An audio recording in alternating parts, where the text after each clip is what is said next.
So I want you to think about the absolute most terrifying thing you could possibly do with your life right now. Oh, wow. Okay, diving right in. Yeah, right into the deep end. And I don't mean like a horror movie scenario. I mean a real tangible risk, Right. like quitting your job Hmm. or moving across the country or, starting that organization you've been quietly obsessing over for, I don't know, 5 years. Oh, that hits close to home for a lot of people. Right. But here's the thing. The moment you think about it, what happens?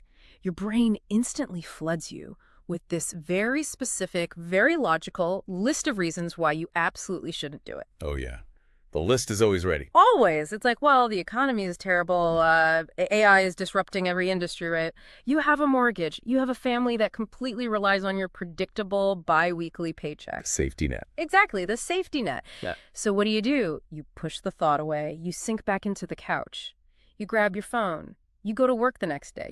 You choose safety. Yeah, and the crazy thing is that is the default human operating system. I mean, we are biologically wired to build walls against the unknown, right? To seek out predictability. It makes sense. We want to survive. Right. We want to construct lives that feel impervious to sudden change. And we look at that architecture of safety, the steady job, the familiar routine, and we tell ourselves, this is it. This is success. But there is a massive, brutal paradox hiding inside that safety. And that is exactly what we are tearing into in today's deep dive. Yeah, it's a big one. We are going into the source material of a book called The Dream Giver by Bruce Wilkinson. And honestly, it's an allegorical, highly strategic survival guide. Survival guide is the perfect way to describe it. Because the core premise is this massive counterintuitive reality check. And I really want you to hear this hook. What if the comfortable stability you are desperately clinging to is actually the #1 killer of your life's meaning? Right. What if the safety is actually a slow-acting poison? It's a terrifying thought. Because think about the world right now. We have this huge funnel, right? Imagine a giant gray funnel. At the top, you have 99% of people, the strivers, the people just grinding away at their jobs. Just trying to make it through the week. Exactly. But down at the very bottom of the funnel, there's only this tiny 1% of awakened people, the ones who actually escape. And Wilkinson uses an incredibly disarming method to explain how people get trapped in that funnel, because he frames his entire philosophy around a parable. Which is so smart because it bypasses all our defenses. Completely. It bypasses those rationalizing filters we were just talking about. So he introduces us to this character named Ordinary. Ordinary. Right. Ordinary is a nobody who lives in a place called the Land of Familiar. And I gotta say, the Land of Familiar is gonna sound uncomfortably recognizable to anyone listening to this deep dive. Oh, absolutely. Because Ordinary lives in this relentless, perfectly calibrated loop.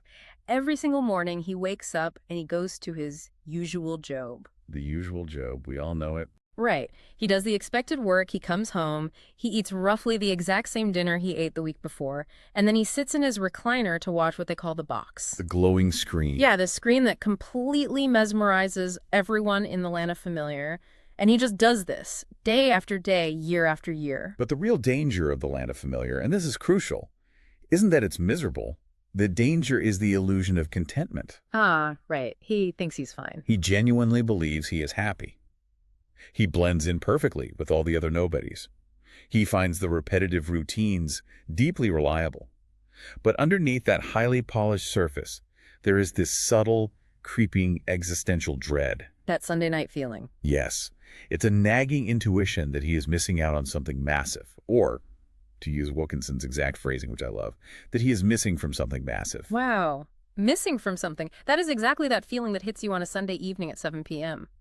You know? You aren't in physical danger, you aren't starving, but you weren't really alive either. You're just existing. Yeah.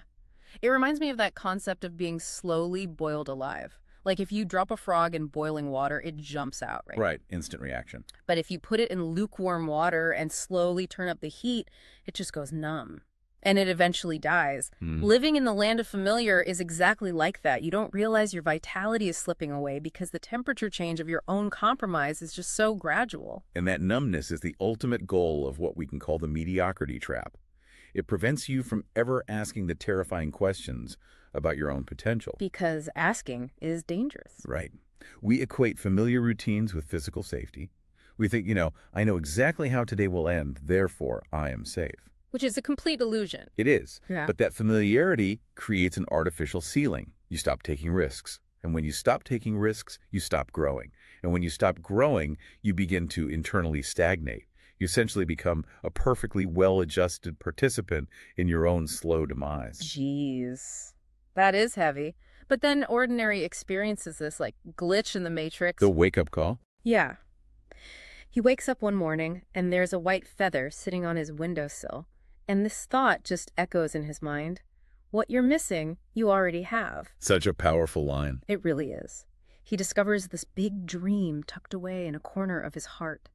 And this introduces the first major paradigm shift of the book.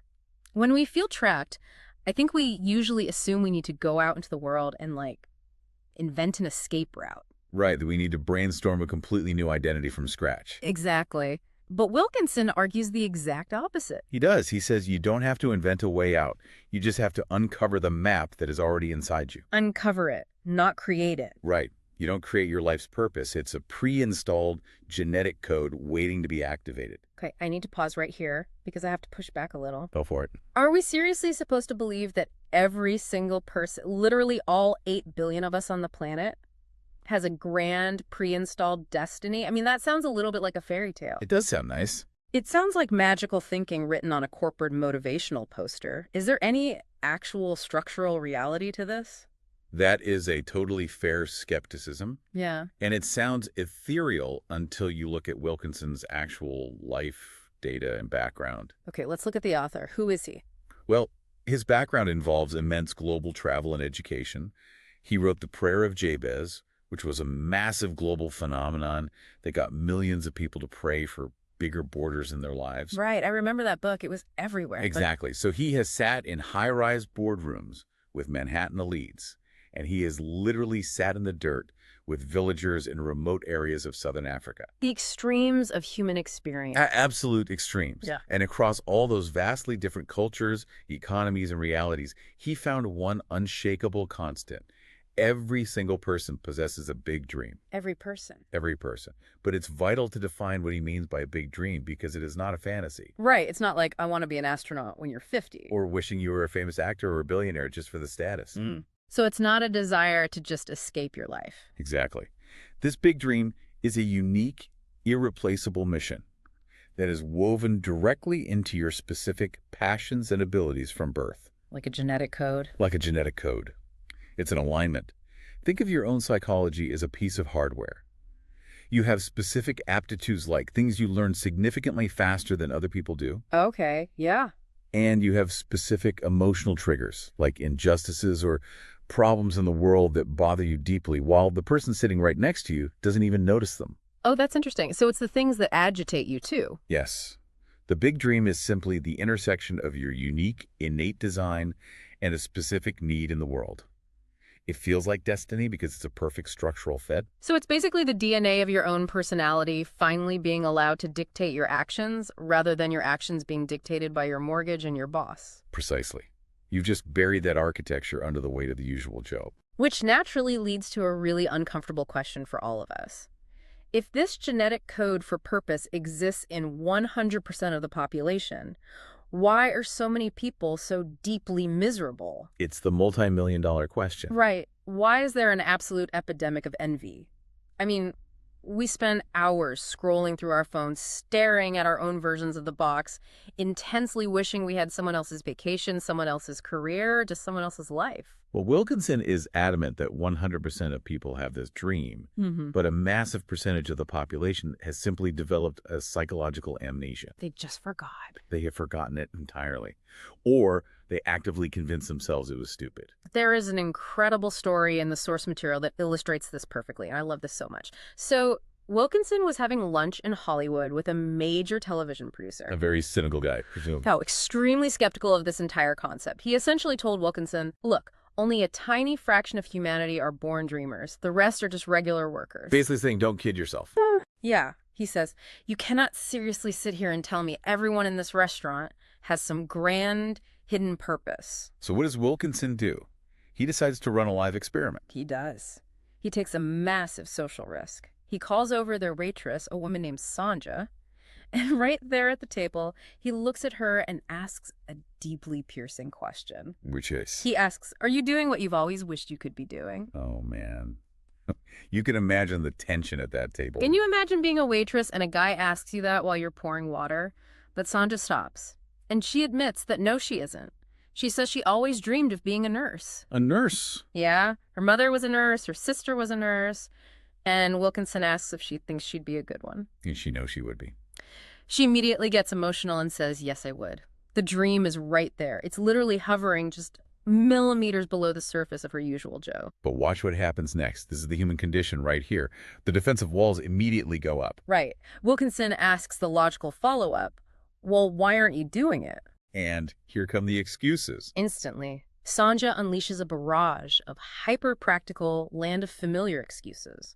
She says marriage cut her education short, she has young kids, she has absolutely no extra money to pay for a babysitter. So she declares it is entirely impossible. Entirely impossible, and simply too late for her. She had completely walled off the dream using logic as a shield. Logic is a great shield. It is. Because you can defend it. Yeah. She used practical limitations to mask her deeper fear of pursuing it. But Wilkinson doesn't let her off the hook. He asks a hypothetical. He says, "If you had a free babysitter, would you go to nursing school?" She says yes. Okay, setting the trap. Then he asks, "Who in your life loves you, cares about your future, and would babysit for free?" Wow. And you can practically hear the glass shattering in her mind. Sanja suddenly realizes her own mother just retired. Her mother, who was a nurse. Yes. Her mother adores the grandchildren. Her mother has always supported her dream of being a nurse. Her mother would do it in a heartbeat. So the external barrier was entirely manufactured. Completely manufactured by her own fear. And the result of breaking that barrier is immediate and visceral. What did she do?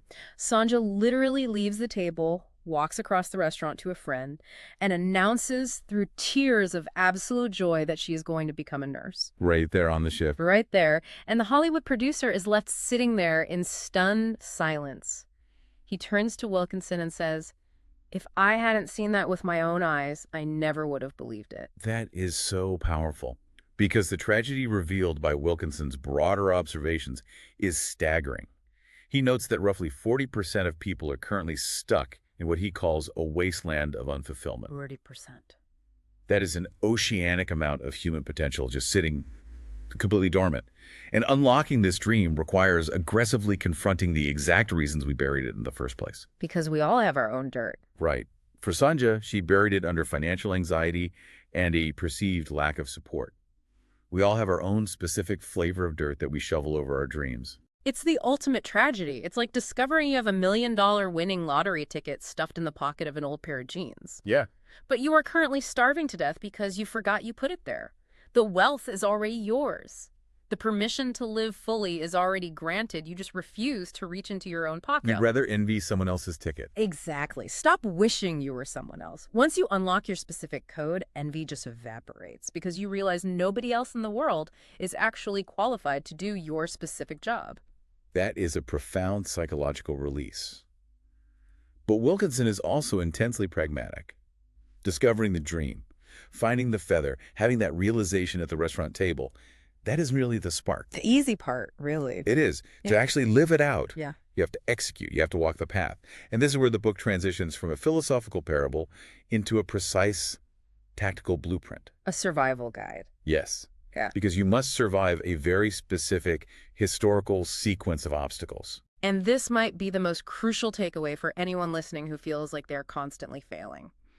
Pay attention to this. Every single successful person follows the exact same 7-step script. It's not random. No. Yeah. The reason you kept failing isn't because you are inadequate. It's because you are misreading the pain signals at step 2 or 3 and you are tapping out. Wilkinson maps out these 7 stages of destiny, and their consistency across completely different eras of human history is haunting. It really is. Let's lay out the roadmap so everyone listening knows exactly what we're dealing with. Let's do it. Step 1, identify the dream. Step 2, leave the comfort zone. Step 3, meet the border bullies. Step 4, enter the wasteland. Step 5, find sanctuary. Step 6, defeat the giants. And finally, Step 7, reach the land of promise. Now, Wilkinson draws heavily on ancient historical and biblical narratives to prove this isn't some modern self-help invention. Like this isn't a new TikTok trend. Far from it. Look at the Exodus narrative. Moses and the Israelites identify the dream of freedom. That's step 1. They leave the miserable comfort of familiar Egyptian bondage. Step 2. They face bullies and armies trying to pull them back. Step 3. Then what? They wander in a literal, brutal wasteland for years. Step 4. They find moments of sanctuary and divine covenant. Step 5. They literally face giants and fortified cities in Canaan. Step 6. Wow. And then finally, before establishing themselves in the Promised Land, step 7. But the crazy thing is, you can take that exact same ancient template and lay it over a modern Silicon Valley startup. Oh, absolutely. Think about it. A founder gets a disruptive idea. Step 1, they quit their highly paid, safe corporate job. Step 2, their family tells them they're insane and going to ruin their life. Step 3, The Billies. yeah. Then the startup burns through its funding and hits the valley of death where bankruptcy is imminent. That's the wasteland. Step 4. They have a dark night of the soul. Exactly. Step 5, they surrender their ego. They pivot, overcome massive systemic giants in the market like monopolies or regulation. Step 6, and finally achieve an IPO or market dominance. Step 7. It is the exact same operating system. The environments change. The psychological milestones do not. It fundamentally changes how you view adversity. Because we are so conditioned to treat every single obstacle as a unique, personal disaster. Like a universe hates us. Right. We hit a snag and immediately think, oh, the universe is sending me a sign that I should stop. I'm not cut out for this. But Wilkinson is saying, no, the universe is just running you through Module 3 of the mandatory training program. Obstacles are not stop signs. They are sequenced training modules. And they are designed with extreme precision to make you capable of holding the dream. Capable of holding it. Yes, because the dream itself is heavy. It carries responsibility. If you receive the full weight of the dream before your character is strong enough to carry it, it will completely crush you. So let's look at the step where the vast majority of people get crushed early, or where they simply forfeit. Step 2.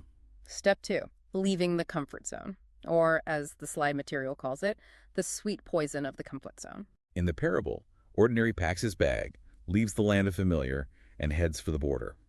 But as he is walking, he hits what Wilkinson calls the invisible wall of fear. Which is so real. It is a physical, paralyzing force. Ordinary literally drops his suitcase, sits down on it, and cannot move. He is overwhelmed by a sudden, intense feeling of unworthiness and inability. I've been there. We all have. And here is the kicker. He takes one single step backward, back toward familiar, and instantly he feels better.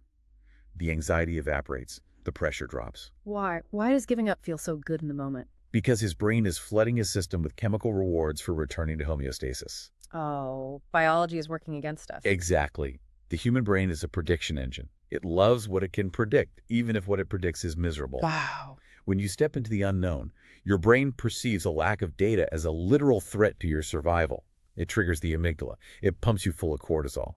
The anxiety you feel when you try to change your life is your brain screaming, "Turn back, we don't have a map for this territory." And Wilkinson shares a deeply personal, almost humiliating story about his own battle with this biological response. He does, and it's so vulnerable. Early in his career, his ultimate big dream was to be a creative teacher who could reach massive audiences. But to do that, he had to speak in public, and he was utterly, clinically terrified of it. Paralyzed by it. He would get physically ill for an entire week before a speaking engagement. When he got on stage, he would lock his hands onto the lectern in a literal death grip. White-knuckling the podium. Yeah, he would sweat profusely, completely unable to move his arms or gesture. Which is astounding when you consider this is a man who eventually spoke confidently in front of massive packed stadiums across the entire globe. Exactly. So how do you break out of that paralysis? How do you bypass the brain's alarm system? Well, Wilkinson used a physical hack to shatter a psychological barrier. I love this part. Before a speaking engagement at a small church, he took 2 pieces of black tape and placed them on the stage floor. Just normal tape? Yep. One 10 feet to the left of the podium and one 10 feet to the right. And he told his wife to give him a subtle signal from the audience halfway through his speech. Okay. When she signaled, he forced himself to pry his hands off the safety of the podium and walk out to the tape. He described it as the longest, most panic-filled, excruciating walk of his entire life. Just 10 feet. Just 10 feet. Every cell in his body was screaming at him to grab the wood of the podium again. But he hits the tape. He hits the mark. And the moment he stood there, completely exposed without his safety blanket, he felt an immense surge of freedom. The fear didn't kill him. Exactly. He realized that fear was just a threshold to cross, not a solid wall to hide behind. I want everyone listening to think about their own podium right now. What is the thing you are white-knuckling right now because it gives you the illusion of control? That's a great question. Because Wilkinson completely dismantles what he calls the comfort zone misconception. We all carry around this deeply flawed belief that if a dream is right or if an idea is meant to be, it should feel smooth. We think it should just flow. Right. It should feel natural and effortless. We think, if this is my destiny, I shouldn't be having panic attacks about it. But that is the most common and destructive lie we tell ourselves. In reality, the dream always exists outside the comfort zone, by definition. Yeah, if it was inside, you'd have it already. Exactly. If the dream was inside your comfort zone, you'd already be living it right now. Therefore, fear is not an indicator that you are making a mistake. Fear is a mandatory component of exit velocity. Exit velocity. Yeah. Wilkinson notes that courage is never the absence of fear. Courage is the active choice to proceed in spite of it. I like to think of fear not as a solid brick wall, but as the thin ribbon of finish line tape at the end of a race. Oh, that's good. From a distance, it looks like a barrier. But you don't run up to the finish line and just stand there waiting for the tape to magically evaporate. No, you'd lose the race. You run full speed and push your chest completely through it to break it. If what you are doing right now doesn't terrify you on some level, you have officially stopped growing. That is a brilliant visualization. But here is where the journey gets incredibly complicated. You push your chest through that internal tape. You conquer your own mind. You think the hardest part is over. Oh, but it's just beginning. It's just beginning. Because the moment you break through your internal resistance, you are immediately slammed by external resistance. And the source of this resistance is usually a complete shock to the system. You meet the border bullies. This is where things get really personal. When Ordinary reaches the border of the unknown, he doesn't encounter dragons or evil villains. He encounters people from his own hometown. The people who most want to keep you mediocre are often your closest friends and family. Are you willing to sacrifice your actual calling to appease their anxiety? That is the ultimate question here. In the parable, Ordinary meets 4 very distinct archetypes of border bullies. First, there is the alarmist, represented by his mother, who is weeping and crying out, "It's not safe. You don't know what's out there. You could die." Yeah, projecting all her fear. Then there is the traditionalist, his uncle, who crosses his arms and says, "It's against the rules. We have always been nobodies. We don't do things like this." Sticking to the script. Next is the defeatist, his best friend, who shakes his head and says, "It's impossible. You aren't smart enough. I just can't bear to watch you fail." Ouch. The friend who doesn't believe in you. And finally, the antagonist, the landlord, who is the only truly malicious one, who simply says, "I won't let you. You owe me." The psychology behind this resistance is absolutely fascinating. Yeah. And it's crucial to understand so you don't harbor deep resentment. Right, because if you don't understand it, you'll just hate them forever. Exactly. When you make the definitive choice to leave your comfort zone, you violently shake up the comfort zones of everyone around you. With the exception of the antagonist, these people are not acting out of malice. They aren't trying to be evil. No, they are acting out of self-preservation. Imagine you go home tonight and announce you are quitting your stable, mid-level management tech job with full benefits to start a nonprofit bakery that employs ex-convicts. Noble, but terrifying to a parent. Exactly. Your mom doesn't start crying because she hates you and wants you to be miserable in corporate America. She cries because she is terrified of how you'll pay for health insurance. Right. It's fear disguised as love. But it goes even deeper than that. Your departure forces them into an incredibly uncomfortable psychological corner. How so? It forces them to question their own life choices. Think about it. If you are capable of leaving the land of familiar to pursue something extraordinary, they are forced to ask themselves, why haven't I left? Why did I settle? Oh, wow. So you are holding up a mirror to their own buried dreams. Exactly. And that cognitive dissonance is deeply painful. It is infinitely easier for them to convince you to stay than it is for them to face their own buried dreams. That is heavy. But let me play devil's advocate for a second here. Really? It feels incredibly harsh to slap the label of bully on your own mother or your best friend just because their anxiety's acting up. I mean, isn't it just normal human concern? It is normal concern, but normal concern can still be lethal to an extraordinary calling. Lethal. Yes. Wilkinson isn't suggesting you cut these people out of your life or view them as villains. He is advocating for absolute, ruthless emotional boundaries. Boundaries. Their discouragement may be non-malicious, but it is still toxic to your momentum. You simply cannot absorb their fears, which is why he introduces the critical countermeasure. You must find a champion. Also known as a border buster. Yes, someone who possesses the authority and the vision to provide a counterweight to the bullies. Who was that for Wilkinson? For Wilkinson, early in his academic career, this is a man named Dr. Mitchell. He's the chairman of the board at the college where Wilkinson taught. Okay, so a guy with actual power. Right. Wilkinson was a young, unproven professor, but Dr. Mitchell saw his potential to teach far beyond the confines of the campus. He saw the big dream. He did.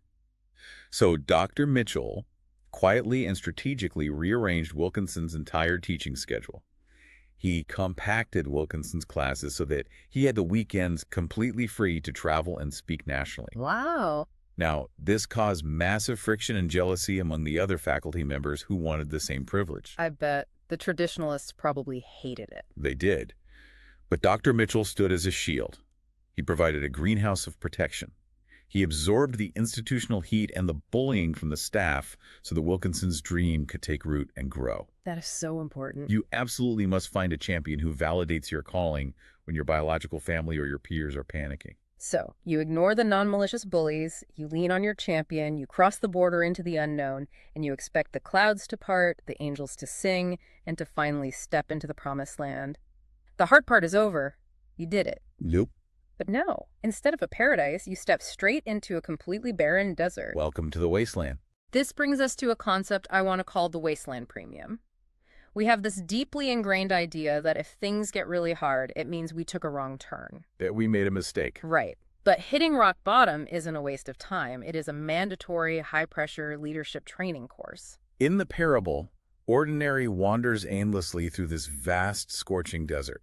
His rations run out, his water skin goes dry, he is sunburned, exhausted, and profoundly angry. He thinks he's been tricked. The dream giver seems to have completely abandoned him. He sits in the sand, utterly convinced that his entire journey, all the pain of leaving his family, was a catastrophic, humiliating waste. And this isn't just a clever story device. This maps perfectly to the greatest historical narratives we have. Oh, absolutely. You look at a figure like Joseph in the ancient texts. As a boy, he is given this massive dream of leadership and influence.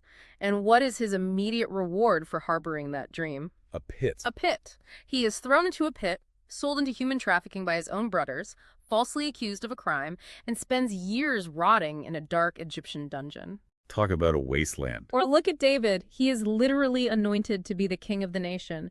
And his next chapter is spending years hiding in desolate desert caves, living like an outlaw, while the current king hunts him with an army.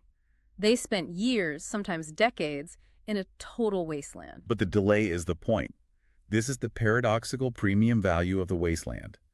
The fundamental rule of the universe is this: the bigger the dream, the longer and more brutal the preparation. You can't skip it. You simply cannot put a massive, world-altering dream into the hands of an immature, untested, ego-driven person. You would destroy them. It would destroy them, and it would destroy the people they are meant to serve. The wasteland is a purification process. It methodically strips away arrogance. It humbles you. It breaks down your reliance on your own cleverness. It forces a profound, desperate reliance on a higher power or a deeper truth. The preparation.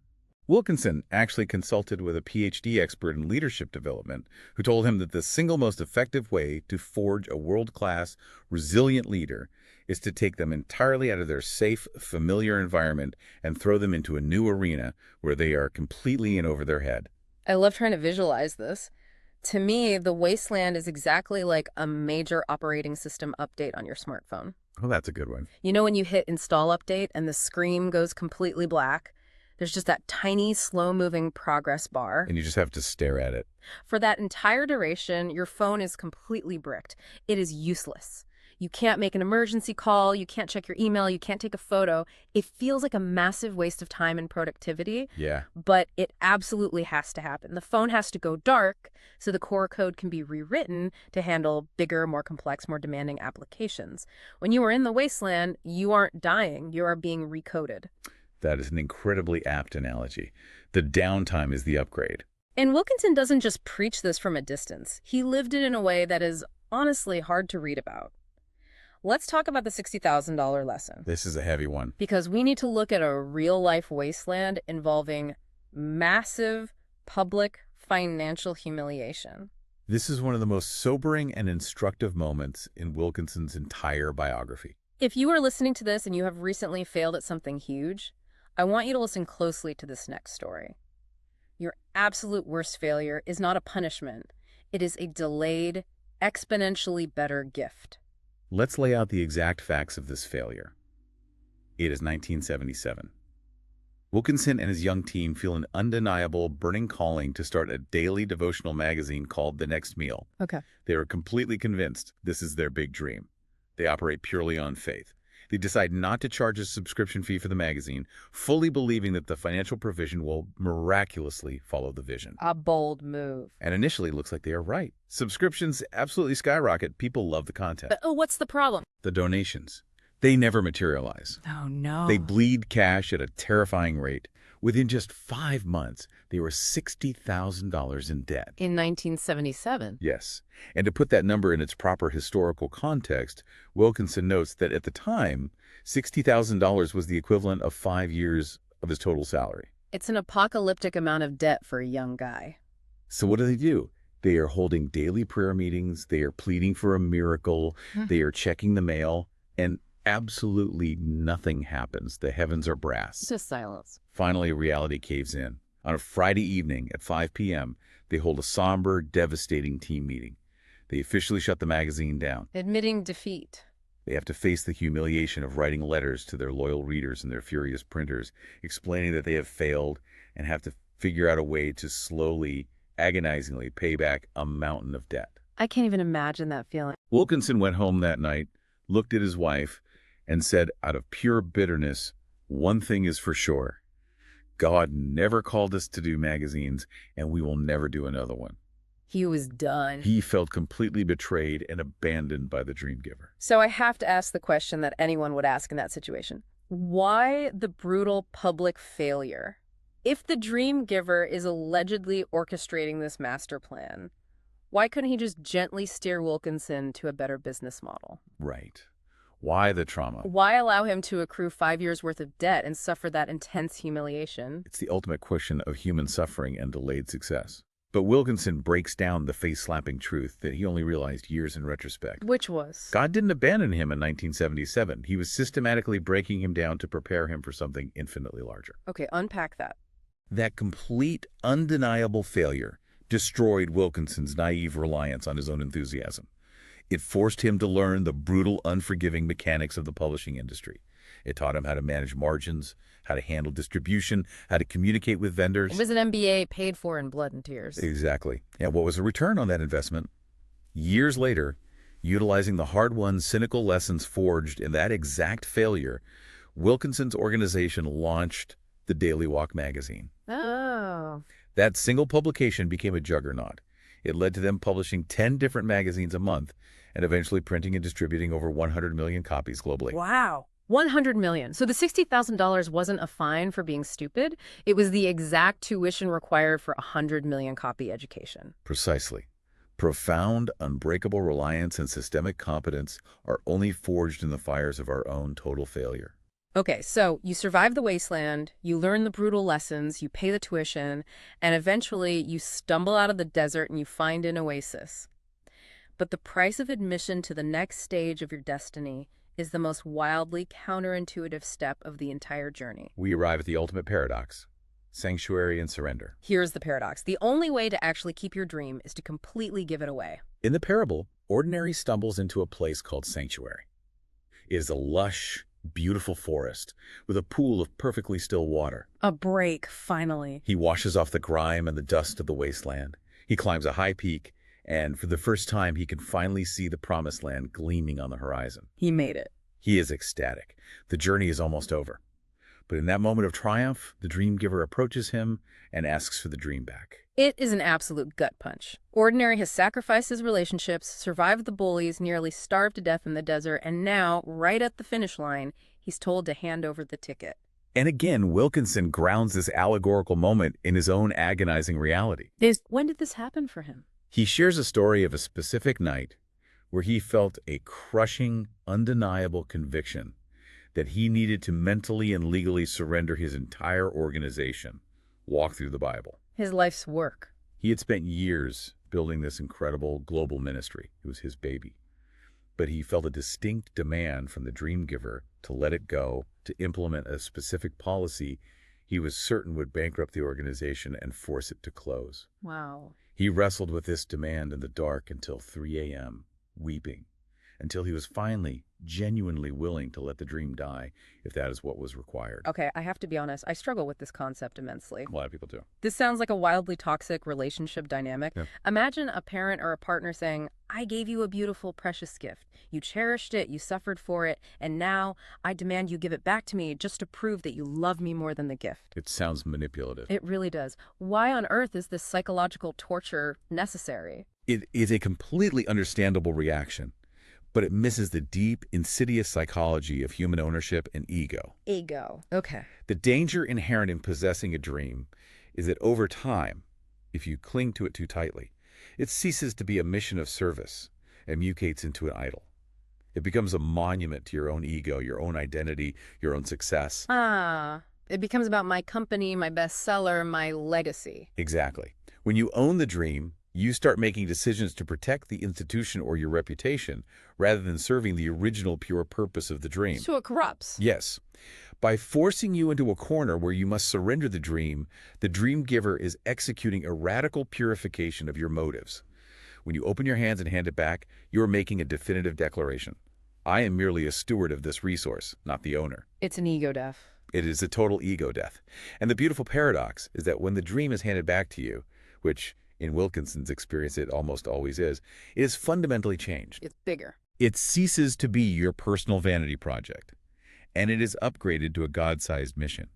It ensures that the dreamer will use the dream to serve the broken world, rather than using the world to serve their own ambition. That makes total sense. You have to detach your identity from the outcome so the outcome can scale beyond your personal limitations. Exactly. Okay, so you've surrendered the dream, your ego is in check, you've gotten the dream back, purified and upgraded.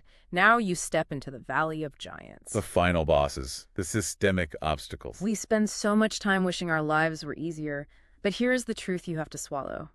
Stop praying for the mountain to be moved. Pray for the strength to climb it. Without giants, there are no miracles. When Ordinary enters the valley, he meets a mighty commander who informs him that he is no longer just a traveler. He is now a warrior. A warrior? Because giants are very, very real. They are enormous objective obstacles that completely block the path to the final destination. Ordinary has to face the giant of moneyless, and later the absolutely terrifying giant of darkness. Wilkinson strips away the allegory and breaks these down into 5 very practical, real-world forms of giants that we all eventually face. Let's run through them so listeners can identify what they're fighting right now. Definitely. Number 1, lack of resources. You have 0 money, no venture capital, and no connections. The most common giant. Right. Number 2, rigid systems. Massive bureaucracies, legal red tape, or legacy industries that actively refuse to let you in. Number 3, opposing groups, deep-seated prejudice, fierce competitors, or active malicious enemies. Number 4, intimidating environments, being forced to uproot your life to a new city or trying to operate in systemic chaos. And number 5, physical or spiritual burdens, chronic illness, deep clinical depression, addiction, or unresolved trauma. These are not illusions. These are the heavy hitters of human reality. But here is the massive paradigm shift Wilkinson introduces, and it changes how you view adversity forever. It really does. We usually pray for giants to go away. We ask for an easy path. But giants do not exist to destroy you. They exist specifically so that in your act of defeating them, undeniable honor is brought to the dream giver. We unpack the mechanics of that. The obstacle exists specifically to be defeated publicly. Yes. Think about the logic of a miracle. If your dream was easy, if you had endless funding, perfect health, and open doors everywhere, you could rightfully take all the credit. You just say you were smart. You could stand on a stage and say, look at how incredibly smart and capable I am. But when you face a giant that is objectively, mathematically impossible to defeat with your own limited resources, and you win anyway, It's different. the world is forced to acknowledge that a higher power or a deeper grace was at work. The miracle requires the impossible obstacle as its canvas. Therefore, the real lethal danger in the Valley of Giants isn't the giant itself, it's the dreamer's unbelief. Unbelief. It is the false belief that the giant is bigger than the dream giver. I absolutely love this framework. Giants are exactly like the heavy iron plates at a gym. Oh, I like this. You don't walk into a weight room, stare at a 45-pound plate, and pray to the universe for the iron to magically become lighter. No. You walk in there specifically to strain against that heavy iron, to literally tear your muscle fibers so they rebuild stronger, allowing you to lift the weight. The heavy weight isn't in your way. The heavy weight is the entire point of the gym. That is the perfect analogy. The giant is the mandatory resistance training for your destiny.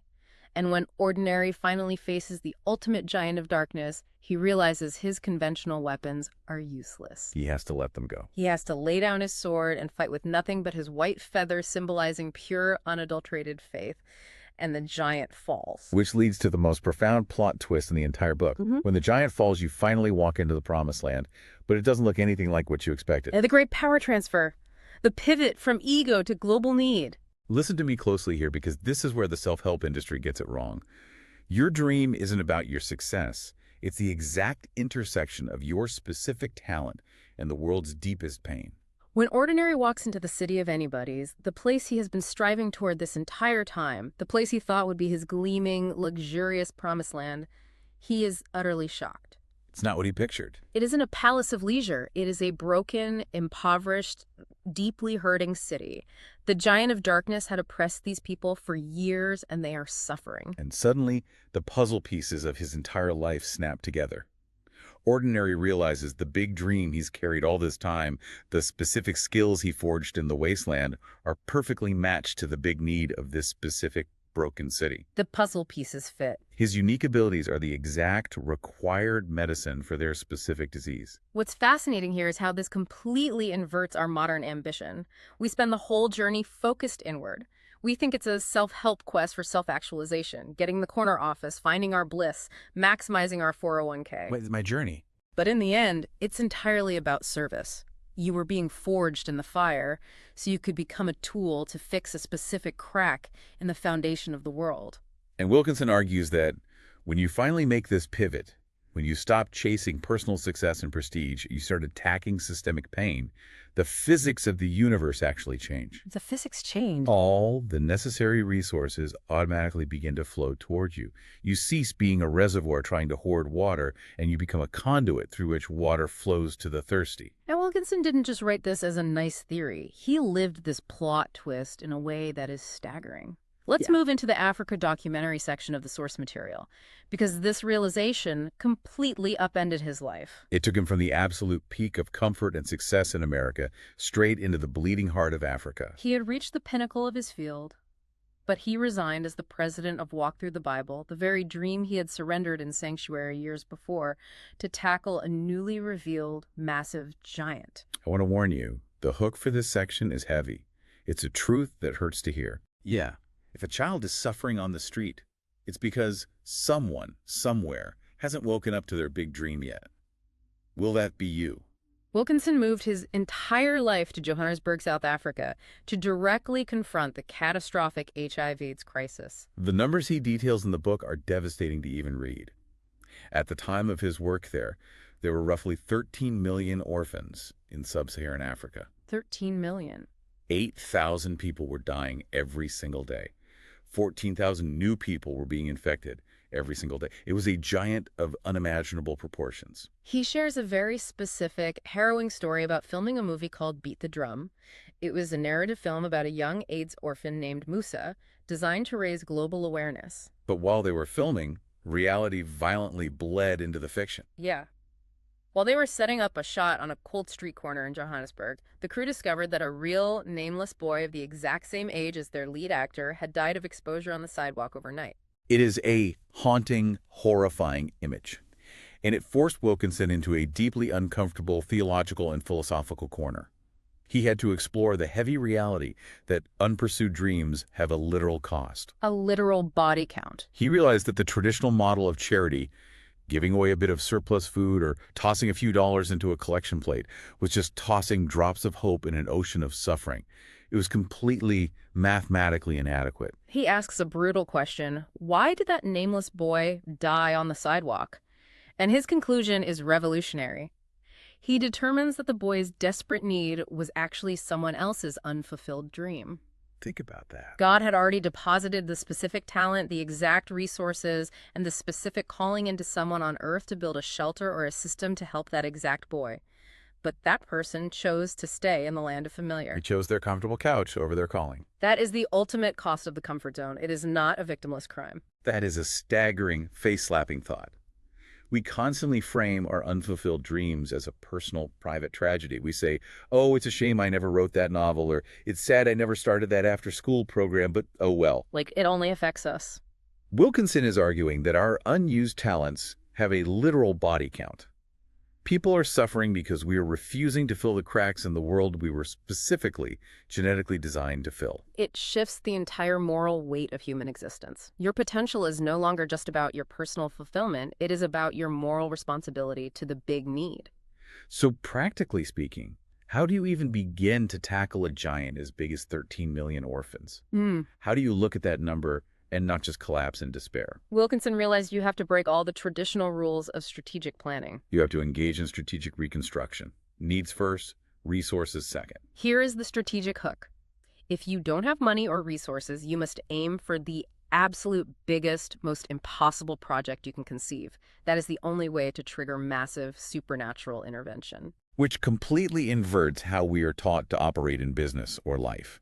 Yeah. Usually we sit down at a spreadsheet, look at our current bank account, count our personnel, and say, okay, based strictly on the resources we currently possess, what is a realistic, achievable goal? Right. Wilkinson realized this logic is flawed when dealing with giants. He stopped asking, what resources do we have?